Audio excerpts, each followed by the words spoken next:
Before the endorsements, before the headlines, before the millions, Caitlin Clark earned respect first. Back in 2016, she wasn't a brand, she wasn't a business. She was a high school kid in Iowa who could flat out hoop. Night after night, gym after gym, she was building something that couldn't be bought. No paychecks, no sponsorships, no shortcuts.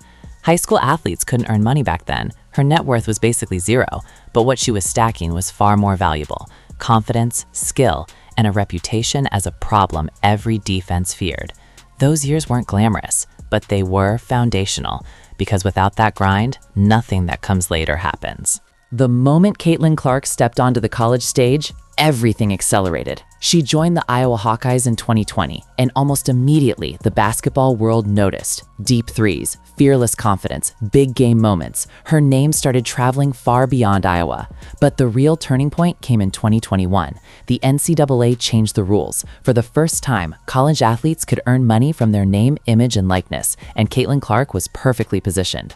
By 2023 and 2024, the deals started stacking up. Nike, Gatorade, State Farm, Wilson, Buick. Major brands didn't just see a score, they saw a face of the sport.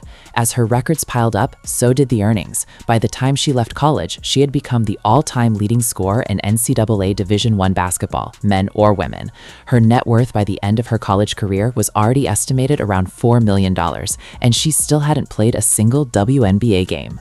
In 2024, the moment became real. Caitlin Clark entered the WNBA draft, and there was no suspense. She went #1 overall to the Indiana Fever. Just like that, the most hyped women's basketball player of her generation became a pro. Her rookie salary, about $76,000. And that's where the story gets interesting. Because for Clark, the WNBA paycheck wasn't the headline. It wasn't even close. Compared to what was coming next, it was almost symbolic. Still, this mattered emotionally. This was validation. Proof that the journey from Iowa gyms to national fame had reached its next level. She wasn't just a college legend anymore. She was the face of a franchise, and the business side of her career was about to explode. This is where Caitlin Clark's story separates from almost everyone else.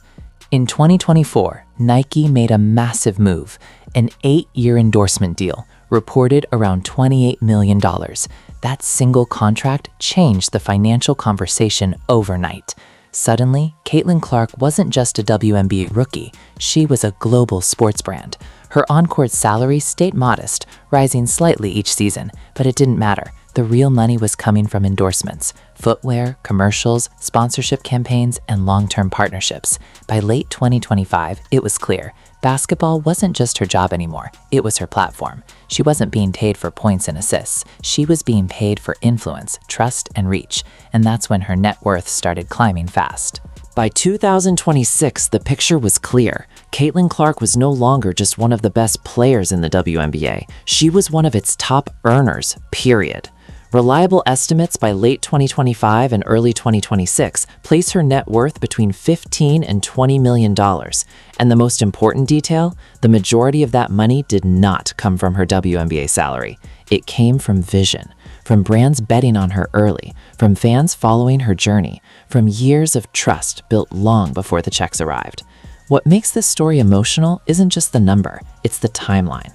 Zero income in high school, breakthrough in college, explosion through NIL, and finally, a pro career where the business caught up to the talent.